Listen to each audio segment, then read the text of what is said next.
ASUS TUF F15 is one of the highest sold gaming laptops last year, and there's a reason for that. Whether you're going for the 2021 version, which I have here, or the latest 2023 variant, I'll share my thoughts about ASUS TUF F15 and get into the areas of pricing, like if you're on budget, what should you get, what kind of users should buy this, and the future problems that you might encounter when owning this gaming laptop. This is all based on my experience for using it intensively for more than 1 year. So, should you buy ASUS TUF F15? Before we begin, make sure to subscribe right now. That would really help me a lot. So, if you're gonna get one, we have to figure out the hot ones first. The specific models of ASUS TUF F15 that is really popular and contributed a lot in terms of number of sales that made it as one of the highest sold gaming laptops last year and maybe this year as well. There are top 3 specific models on this F15 series. ASUS TUF F15 506HF, which is obviously this is the most popular one. This has the RTX 2050. We also have the ASUS TUF F15 507CZ. This is the middle ground with 16 gigs of RAM already. And for the last one,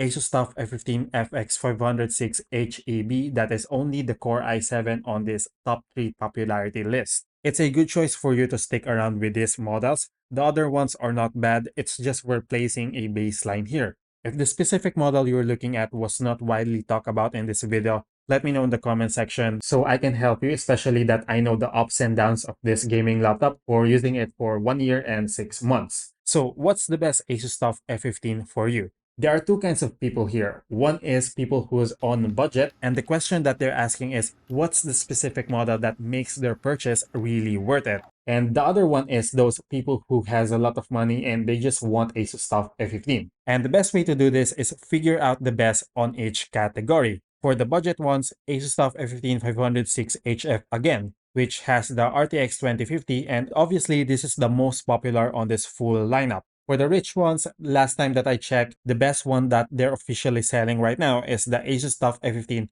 FX507VU. This has the RTX 4050 already and 90 watt-hour battery, but only has 8 gigs of RAM. So what kind of person should buy ASUS TUF F15? And let's start by simply differentiating between laptops versus PC. Desktop computers are stationary devices that needs to be plugged in for it to work. You also need peripherals like monitors, keyboards, mouse, and more for the setup.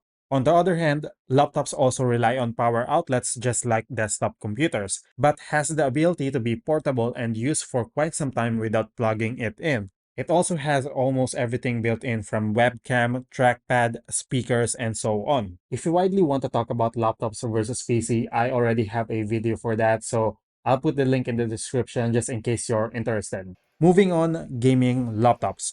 Obviously, gamers. But still, whether you're a office worker, video editor, or programmer, the performance of this laptop while plugged in is really good. So generally, any kind of person, it just depends on the applications and softwares that you will be using, but not that quick. We have to talk about battery life, and this is simple. And it could be a decider for you whether to get ASUS TUF F15 or not. I'm using a 48 watt-hour battery variant of ASUS TUF F15. Some people has the higher variants like the 90 ones. And I'm gonna tell you something, if you're not a gamer or you don't see your future self to be playing games, just abandon this one because there are better laptops out there that can give you the better value and insane performance, especially battery life. Example, ASUS TUF F15 versus MacBook Air M1 chip above. If you see yourself just working, watching videos, and doing creative stuff, without dedicated gaming for the next few years or whatsoever, laptops like MacBook will definitely give you better worth for your money because they're on similar price point and better performance,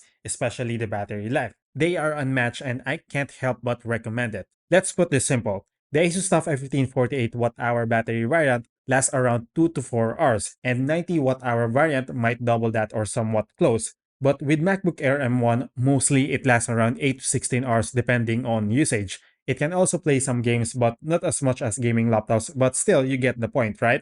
The gap between these two is noticeable, and to put this simple, for the last few years, the jump from Intel processors to M1 Apple silicon chips is one of the biggest leaps in the tech industry, and you can't deny that whether you hate Apple products like iPhones or not. So what I'm trying to say here is ASUS TUF F15 is for those people who are still gamers inside them and can't abandon gaming on PC or laptops. And speaking about the main essence of laptops, battery life is something you need to consider seriously. Again, we're already living this era of portability where in the future we might see desktop setups less, and this is just my opinion only, of course. There could still be some on offices and companies. But as an individual person, just like you looking for a laptop, you decide desktop setups that you can't move around or laptops that you can bring anywhere. And the best choice for me is settling for laptops that covers your usage and with good amount of battery life. Now let's talk about the problems of ASUS TUF F15. This is based only on my experiences all throughout my usage since I've bought this one.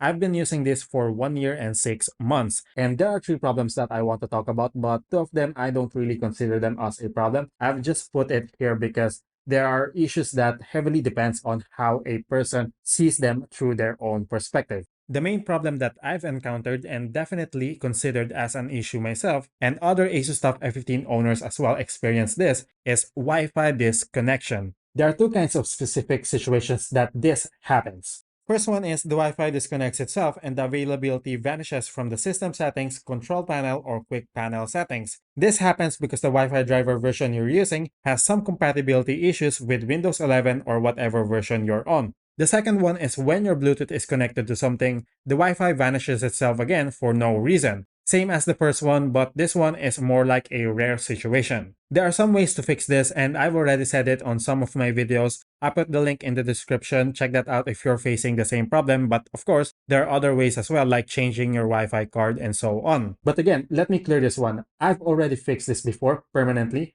and I'm not sure if there's going to be a future trigger that will make it come back, but this doesn't happen all the time. What I have here is the 2021 version. I'm not sure if other models have this, but still, it's up to you if you would let it affect your purchasing decision. The second problem, which is not really a problem for me, is temperature. People has different kinds of sensitivity towards temperature, and I'll make this simple. We know that gaming laptops tend to operate on mid to high temperatures like 85 to 90 degrees Celsius, especially on higher workloads like gaming. We have to accept this because this is already compromised. It's totally different from PC builds as they are allowed to freely modify their airflow and cooling system, as well as the space inside those PC units are far different from the congested thin area of laptops. You have to consider this as well to manage your expectation and avoid being disappointed to this thing which is just normal. I've also reached the point where I played AAA title games which are graphic intensive and the temperatures back then spikes up to 95 degrees Celsius and it made me concerned. But with certain adjustments and physical help that you can give to your gaming laptop like changing thermal paste,